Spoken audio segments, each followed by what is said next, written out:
Existe-t-il une dynamique de l'innovation? Évidemment, il en existe une. La seule question qui se pose, c'est de savoir comment cette dynamique vient catalyser la croissance et le développement d'un pays, et s'il existe d'autres dynamiques également à l'œuvre pour la croissance et le développement des pays, quels qu'ils soient d'ailleurs, pays émergents comme pays riches.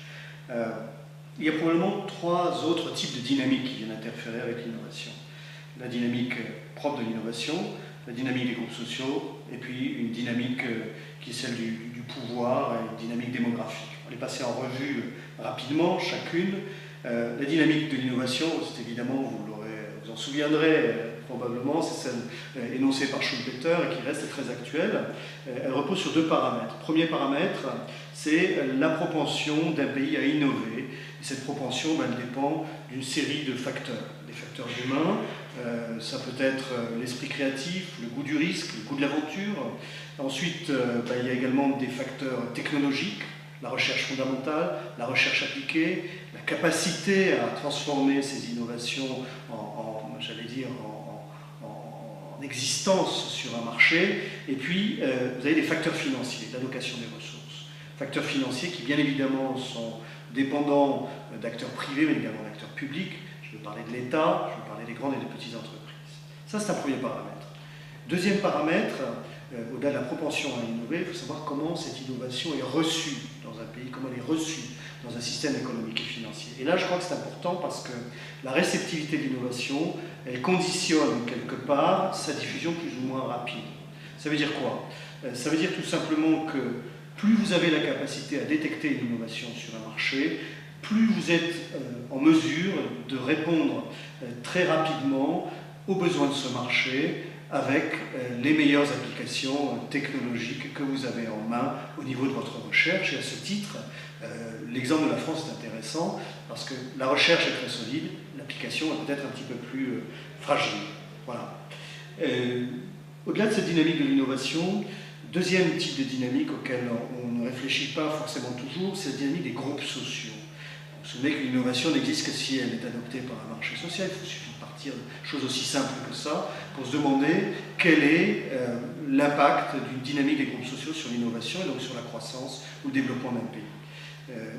À ce titre, regardez tout simplement les classes moyennes dans un pays. Dès que vous avez une classe moyenne qui surgit dans un pays comme en Chine, comme en Inde, comme dans les BRICS en général, eh bien vous êtes en situation d'avoir un catalyseur très important de la croissance et du développement d'un pays.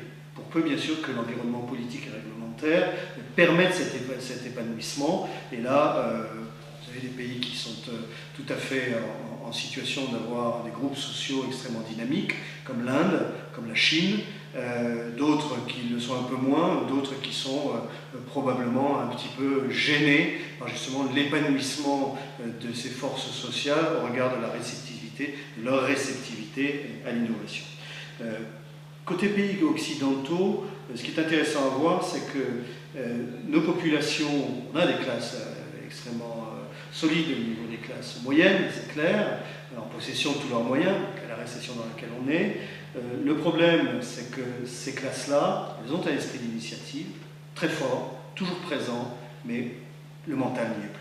L'épanouissement n'y est plus, la réglementation est peut-être trop prenante, et puis il y a un sentiment derrière qui est assez clair de démobilisation, de perte de confiance, qui fait que la dynamique des groupes sociaux n'est pas là pour renforcer la dynamique de l'innovation.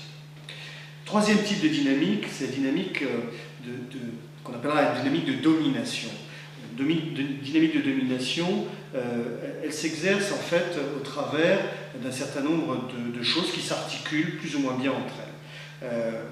Des pôles d'excellence, des pôles universitaires, des pôles de recherche, des pôles financiers, vous avez dans des pôles industriels, des pôles miniers, des pôles portuaires, etc. Tout ce qui fait qu'un pays s'articule au travers de pivots assez solides. Je ne mets pas bien sûr l'aspect commercial, l'aspect scientifique, l'aspect positionnement des territoires sur des façades maritimes, etc. Tout ça rentre en ligne de compte et dans cette dynamique de domination, il y a un facteur supplémentaire auquel on ne pense pas non plus et qui vient jouer en faveur de l'innovation et de la croissance. C'est également encore quelque chose qui est imperceptible, mais qui est le rayonnement culturel. Pensez aux centres Confucius qui sont en train de se répandre un peu partout sur le globe à partir de la Chine. Le rayonnement culturel et sportif. Pensez à ce que cherche à faire le Qatar aujourd'hui avec les équipes de football. Et puis un certain nombre d'autres facteurs impalpables qui font qu'il y a un sentiment de supériorité. Si vous avez ce sentiment de supériorité qui vient s'adjoindre à une dynamique d'innovation, à j'allais dire une dynamique des pouvoirs sociaux, des classes sociales moyennes pour les propulser, là vous avez un ensemble vertueux qui se met en marche et qui fonctionne solidement, qui fait que vous avez un pays qui est en forte croissance. Et puis vous avez une dynamique démographique à laquelle on ne pense pas souvent. Cette dynamique démographique, il faut bien comprendre qu'elle est également une donnée essentielle dans le développement d'un pays. Pourquoi? Parce que plus vous avez une population numériquement nombreuse, plus en général vous avez un surcroît d'innovation et de croissance. Ça a été valable pour l'Angleterre, ça a été valable pour la France, c'est valable pour les États-Unis, ça a été valable c'est valable pour la Chine aujourd'hui. Voilà. Alors là, ce qui est intéressant à voir, c'est que la menace d'un vieillissement de la population, elle est pour tout le monde. Elle est aussi bien pour des pays qui ont le vent en poupe comme la Chine ou l'Allemagne que des pays qui, quelque part, vont probablement se reposer peut-être sur leur laurier ou en tout cas voir leur dynamique d'innovation et de croissance ralentir en raison de ce phénomène démographique.